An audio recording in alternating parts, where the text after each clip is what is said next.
왜 매번 식후 공복 혈당이 높게 나올까요? 왜 노력해도 결과가 달라지지 않을까요? 그 답이 바로 오늘 영상에 있습니다. 끝까지 집중해 주세요.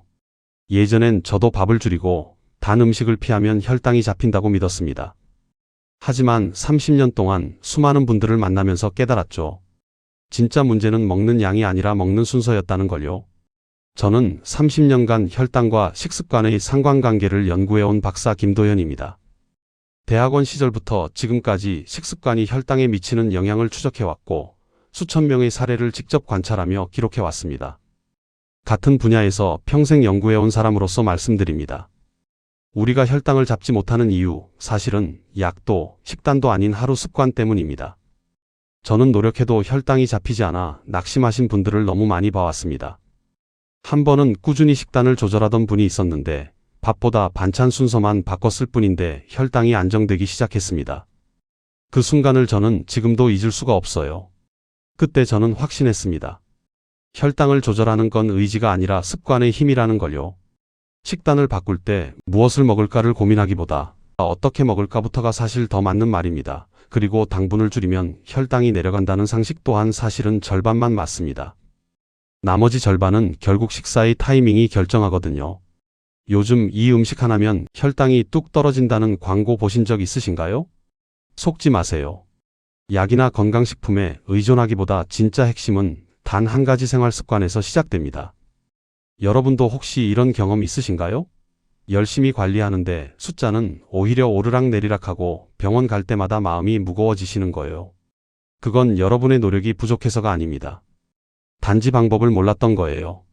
오늘은 노력해도 혈당이 안 잡히는 진짜 이유, 그리고 제가 직접 실천 중인 5가지 생활 습관을 말씀드리겠습니다. 아주 간단한 것들이지만 이것만 바꿔도 여러분의 혈당 관리가 완전히 달라질 수 있습니다. 지금 이 영상을 보고 계신다는 건 여러분이 이미 변화를 원하고 계신다는 뜻이겠죠. 그 마음 제가 잘 알고 있습니다. 공감되셨다면 댓글로 한 줄 남겨주세요. 제가 만난 분 중에 69세 정순자님이 계셨어요. 처음 만났을 때 정순자님은 정말 지쳐 보이셨어요. 매일 밥양을 줄이고 운동도 꾸준히 했지만 혈당이 오히려 오르락내리락 했습니다. 아침에 측정하면 괜찮았다가도 점심 먹고 나면 갑자기 치솟고 저녁엔 또 너무 떨어져서 어지러우시다고 했어요. 이제는 방법이 없는 건가요? 하시며 낙심하시던 그 표정을 저는 지금도 기억합니다.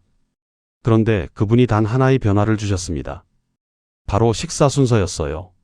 밥을 제일 먼저 드시던 습관을 바꿔서 채소를 먼저 드시고 그 다음 단백질 반찬, 마지막에 밥을 드시기 시작했죠. 처음엔 어색해 하셨어요. 평생 먹던 방식을 바꾸는 게 쉽지 않았거든요. 하지만 3개월이 지나자 놀라운 변화가 일어났습니다. 혈당 수치가 안정되며 얼굴빛이 달라졌어요. 밥양을 줄이는 것보다 순서를 바꾸는 게 훨씬 효과적이었던 거죠. 여러분, 혈당 관리는 참는 것이 아니라 방법을 아는 겁니다. 이 이야기를 끝까지 들어야 전체 흐름을 알 수 있어요. 왜냐하면 지금부터 말씀드릴 내용이 여러분의 식습관을 완전히 바꿀 수 있는 중요한 지혜이기 때문입니다. 혹시 아직 구독과 좋아요를 누르지 않으셨다면 지금 바로 눌러주세요. 이 채널은 여러분의 건강한 노년을 응원합니다. 끝까지 보시면 왜 지금 당장 식습관을 바꿔야 하는지 직접 느끼실 수 있을 겁니다. 마지막에 나올 단 하나의 습관이 모든 것을 바꿀 수 있어요. 뒤에 나올 실천법을 모르시면 지금까지의 노력이 의미 없어질 수 있습니다. 그러니 끝까지 함께 해주세요. 이제 우리 일상 속에서 혈당을 망치는 일상 속 습관들을 하나씩 짚어보겠습니다. 여러분도 분명 이 중 하나는 하고 계실 거예요. 사실 이게 제일 중요하거든요. 그런데 대부분의 분들이 이걸 모르고 계세요. 여러분 밥과 반찬 뭐부터 먼저 드시나요? 많이들 아시겠지만 밥을 먼저 먹으면 혈당이 급격히 상승합니다. 쌀에 당이 많이 들어있기 때문인데요. 그래서 우리 몸은 갑자기 들어온 당을 처리하느라 인슐린을 과도하게 분비하게 돼요. 그리고 한두 시간 후엔 혈당이 또 뚝 떨어지면서 저혈당 증상이 오기도 하고요. 이런 급등락이 반복되면 우리 몸의 인슐린 시스템이 지쳐버립니다. 한국영양학회에서 진행한 연구를 보면 채소를 먼저 먹은 그룹의 식후 혈당 상승률이 40%나 낮았다고 합니다. 같은 양의 밥을 먹어도 순서만 바꾸면 이렇게 차이가 나는 거예요. 아까 말씀드린 69세 정순자님 역시 순서만 바꿔도 혈당이 안정되었어요. 채소를 먼저 드시고 그 다음 단백질 반찬, 마지막에 밥을 드시는 거예요. 채소의 식이섬유가 위장에 먼저 깔리면서 당의 흡수 속도를 늦춰주거든요. 이 순서로 10일만 실천해 보세요. 분명히 차이를 느끼실 겁니다. 다만 여기서 주의할 점이 있어요. 너무 짠 반찬은 혈압을 올림으로 싱겁게 조절해야 합니다. 혈당은 잡았는데 혈압이 올라가면 안 되잖아요. 특히 김치나 장아찌 같은 건 적당히 드셔야 해요. 두 번째로 빠른 식사도 혈당의 급등을 부릅니다. 5분, 10분 만에 후다닥 식사를 마치시는 분들 많으시죠? 특히 바쁘게 사시던 분들은 평생 그렇게 드셨을 거예요. 직장 다니실 때 점심시간이 짧아서 빨리 먹는 습관이 몸에 배신 분들이 많거든요. 그런데 이게 혈당에는 정말 안 좋아요. 빨리 먹으면 우리 몸이 포만감을 느끼기도 전에 과식하게 됩니다. 뇌가 배부르다는 신호를 받는데 20분 정도 걸리거든요. 그 전에 빨리 먹어버리면 필요 이상으로 먹게 되는 거죠. 일본 교토대학교에서 진행한 연구를 보면 천천히 씹은 그룹은 인슐린 분비가 안정적이었습니다. 72세 김영호님은 15번씩 꼭꼭 씹기를 실천하시면서 식후 피로가 확 줄었다고 하셨어요. 예전엔 밥 먹고 나면 꼭 누워야 했는데 이제는 그럴 필요가 없어졌대요. 소화도 잘 되고 혈당도 안정되니까 몸이 훨씬 가볍다고 하셨습니다. 15번에서 20번 이상 꼭꼭 씹으세요. 그리고 식사 시간은 최소 15분 이상 확보하시는 게 좋아요. 한 가지 더 말씀드리면 TV를 켜놓고 먹는 식사는 속도를 높입니다. 화면에 집중하다 보면 무의식적으로 빨리 먹게 되거든요. 뉴스나 드라마를 보면서 드시면 안 돼요. 혹시 식사 속도를 신경 써본 적 있으신가요? 세 번째로 식사 직후에 바로 앉아 계시거나 누우시는 분들도 많으신데요. 이것도 문제예요. 움직임이 없으면 혈당이 더 오래 높게 유지됩니다. 특히 점심 먹고 바로 소파에 앉아서 TV 보시거나 저녁 먹고 바로 침대에 누우시는 습관이 있으시면 정말 안 좋아요. 워싱턴 의대 보고서에 따르면 식후 10분만 가볍게 걸어도 혈당 수치가 평균 15%나 감소했다고 해요. 꼭 산책을 나가시라는 게 아니에요. 집 안에서라도 움직이시면 됩니다. 65세 박미선님은 식후 5분 정리만으로도 공복 혈당이 내려갔어요. 설거지를 하시거나 식탁을 정리하시는 것만으로도 충분합니다. 격한 운동을 하라는 게 아니에요. 그냥 자리에서 일어나서 가볍게 움직이시면 돼요. 부엌 정리, 설거지, 식탁 닦기, 이런 일상적인 활동만으로도 효과가 있어요. 다만 과격한 운동은 오히려 피로를 유발할 수 있으니 조심하셔야 해요. 식사 후 바로 뛰거나 무거운 것을 들거나 하시면 소화에 안 좋거든요. 식사 후 바로 누워버리시진 않으신가요? 오늘부터라도 식후 5분만 움직여보세요. 네 번째로 밤 9시 이후에 섭취한 음식은 혈당 대사를 방해합니다. 늦은 시간에 드시는 야식이나 간식이 문제가 되는 거죠. 밤에는 우리 몸의 신진대사가 느려지거든요. 같은 음식을 먹어도 낮에 먹는 것과 밤에 먹는 게 완전히 달라요. 서울대학교 식품영양학 연구팀의 연구를 보면 야식을 드시는 분들은 공복 혈당이 평균 12%나 높게 나타났어요. 그뿐만 아니라 체중도 늘고 복부 비만도 심해진다고 합니다. 70세 오성호님은 8시 이후 금식 원칙을 지키면서 아침 혈당이 눈에 띄게 개선됐습니다. 처음엔 배고프셨대요. 하지만 2주 정도 지나니까 몸이 적응하더래요. 저녁은 최소 3시간 전에 마무리하시고 밤에 출출하시면 간식 대신 따뜻한 차로 대체해보세요. 캐모마일 차나 보리차 같은 게 좋아요. 만약 공복감이 정말 심하시다면 삶은 달걀 같은 단백질 간식을 조금만 드시는 것도 방법입니다. 혹시 TV 보시면서 야식 습관이 있진 않으신가요? 드라마 보다가 슬쩍 과자나 빵을 드시는 거예요. 그게 습관이 되면 정말 끊기 힘들어요.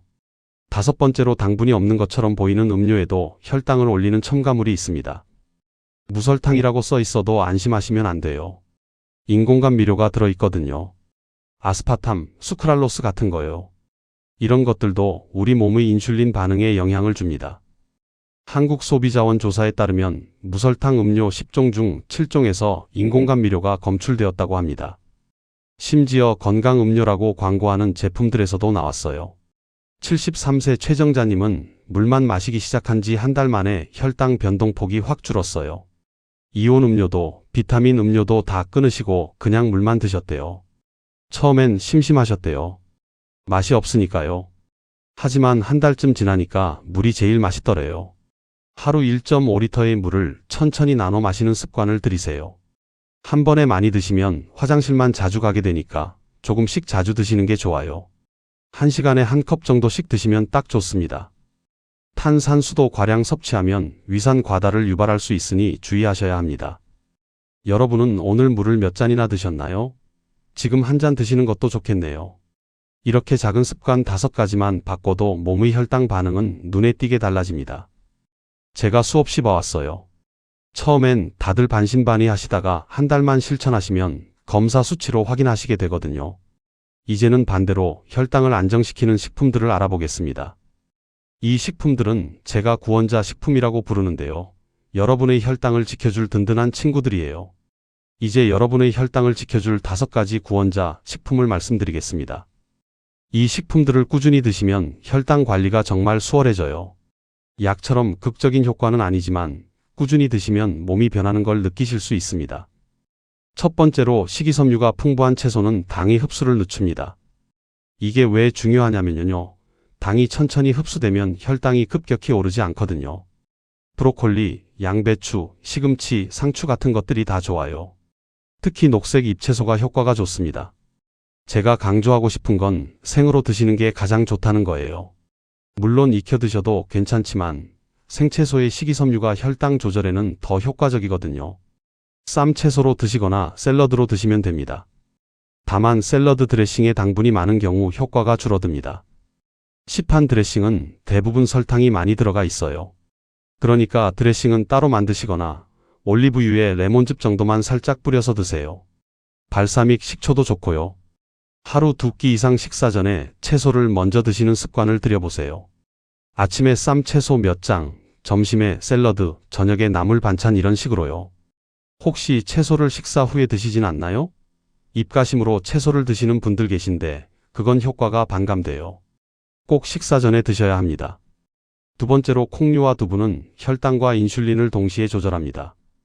검은콩, 강낭콩, 병아리콩 같은 콩들과 두부가 정말 좋아요. 저도 거의 매일 두부 반찬을 먹습니다. 콩에 들어있는 식물성 단백질과 식이섬유가 혈당을 안정시켜주거든요. 특히 검은콩이 좋은데요. 검은콩에는 안토시아닌이라는 성분이 있어서 인슐린 저항성을 개선해준다고 해요. 간장으로 간을 하시는 것보다는 허브나 레몬즙으로 간을 해보세요. 간장에도 나트륨이 많거든요. 두부는 찌거나 구워서 드시면 더 건강합니다. 매일 두부 반모 정도 또는 콩 한 줌을 식단에 추가하시면 좋아요. 콩나물국이나 두부찌개도 좋고요. 두부 반찬 자주 드시나요? 한국 사람들은 두부를 참 좋아하니까 실천하기 어렵지 않으실 거예요. 마트에서도 쉽게 구할 수 있고 가격도 부담 없잖아요. 세 번째로 현미보다 보리밥이 혈당 안정에 더 유리합니다. 많은 분들이 현미가 최고라고 생각하시는데 사실 보리가 혈당 조절에는 더 효과적이에요. 보리에 있는 베타글루칸이라는 성분이 당 흡수를 조절해 주거든요. 이 성분은 물에 녹는 식이섬유라서 위장에서 젤처럼 변하면서 당의 흡수를 늦춰줍니다. 실제로 한국식품연구원 연구를 보면 보리밥을 먹은 그룹이 백미를 먹은 그룹보다 식후 혈당이 30%나 낮았다고 해요. 다만 보리를 너무 질기게 지으면 소화가 어려울 수 있어요. 특히 치아가 약하신 분들은 부드럽게 지으셔야 합니다. 현미와 보리를 7대4 비율로 섞어보세요. 백미, 현미, 보리를 적절히 섞으시는 것도 좋은 방법입니다. 저는 백미 5, 현미 3, 보리 2 정도로 섞어서 먹어요. 밥의 종류 어떻게 선택하고 계신가요? 백미만 드신다면 오늘부터 조금씩 바꿔보시면 좋겠어요. 네 번째로 식초와 발효식품은 인슐린 저항성을 낮춥니다. 식초가 혈당에 좋다는 건 많이 들어보셨을 거예요. 식초의 아세트산 성분이 당의 흡수를 늦추고 인슐린 민감성을 높여준다고 합니다. 김치, 된장, 청국장 같은 발효식품도 마찬가지예요. 발효 과정에서 생기는 유산균이 장 건강을 돕고 이게 또 혈당 조절에 도움이 됩니다. 우리 장과 혈당은 밀접한 관계가 있거든요. 다만 위가 약하신 분은 공복에 식초를 드시면 안 됩니다. 속이 쓰릴 수 있거든요. 식사 중에 1스푼에서 2스푼 정도 섭취하시는 게 좋아요. 물에 희석해서 드시거나 무침 반찬에 넣어서 드시면 됩니다. 오이초 무침이나 미역초 무침 같은 거요. 식초나 김치를 자주 드시나요? 발효식품은 우리 전통 식단에 많으니까 실천하기 쉬우실 거예요. 5번째로 견과류는 혈당 상승을 완만하게 만듭니다. 아몬드, 호두, 잣, 땅콩 같은 견과류가 좋아요. 저도 오후 간식으로 견과류를 즐겨 먹습니다. 견과류에 들어있는 불포화지방산과 마그네슘이 인슐린 기능을 개선해 주거든요. 특히 아몬드가 좋은데요. 하루 23알 정도가 적당하다고 해요.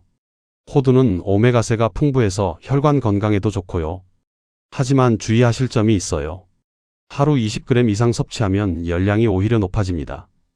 견과류는 좋지만 칼로리가 높거든요. 식후 간식으로 한 줌, 그러니까 손바닥에 살짝 올라오는 정도만 드시면 충분해요. 너무 많이 드시면 체중이 늘 수 있어요. 오늘 간식으로 견과류 한 봉지 어떠세요? 과자나 빵보다 훨씬 건강하고 혈당에도 좋습니다. 이렇게 5가지 구원자 식품을 꾸준히 드시면서 아까 말씀드린 나쁜 습관들을 하나씩 고쳐나가시면 분명 혈당이 안정될 거예요. 제가 확신하는 이유는 제 눈으로 직접 봤기 때문입니다. 수백 명이 이 방법으로 혈당을 안정시켰어요. 이제 마지막으로 오늘 내용을 정리하면서 제가 꼭 드리고 싶은 한 가지 제안을 나누겠습니다. 밥을 줄이는 것보다 순서와 속도 그리고 시간이 더 중요합니다. 많은 분들이 양을 줄이려고만 하시는데 그것보다 먹는 방법을 바꾸는 게 훨씬 효과적이에요. 잘못된 상식은 혈당을 더 흔들지만 올바른 습관은 약보다 강력한 안정 효과를 줍니다. 제가 40년간 연구하면서 깨달은 건 혈당 관리는 참는 게 아니라 방법을 아는 거라는 점이에요. 제가 현장에서 본 결과 식사 순서만 바꿔도 혈당은 평균 20% 이상 안정됐습니다. 정말이에요.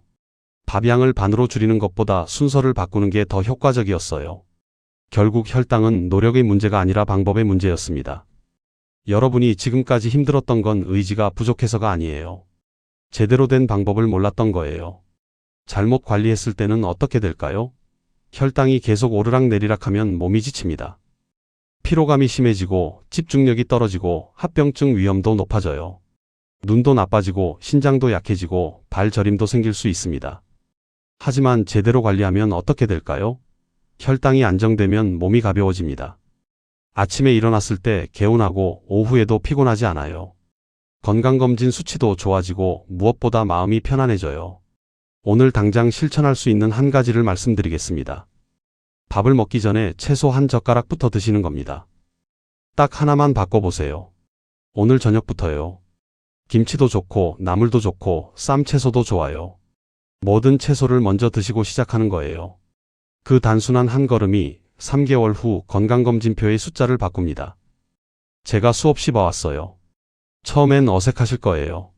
평생 밥부터 드셨는데 갑자기 바꾸려니 익숙하지 않겠죠. 하지만 일주일만 해보세요. 일주일이면 몸이 적응합니다. 그리고 한 달 후에는 자연스러워져요. 여러분, 혈당 관리는 평생 가는 싸움입니다. 그렇다고 평생 고통스러워야 한다는 뜻은 아니에요. 방법만 알면 훨씬 쉽고 편하게 관리할 수 있어요. 오늘 내용이 조금이라도 도움이 되셨다면, 공감되셨다면 댓글로 나누어 주세요. 어떤 부분이 가장 공감되셨는지, 어떤 걸 실천해보고 싶으신지 알려주시면 정말 감사하겠습니다. 여러분의 건강한 내일을 응원합니다. 오늘부터 한 가지씩 천천히 바꿔나가 보세요. 감사합니다.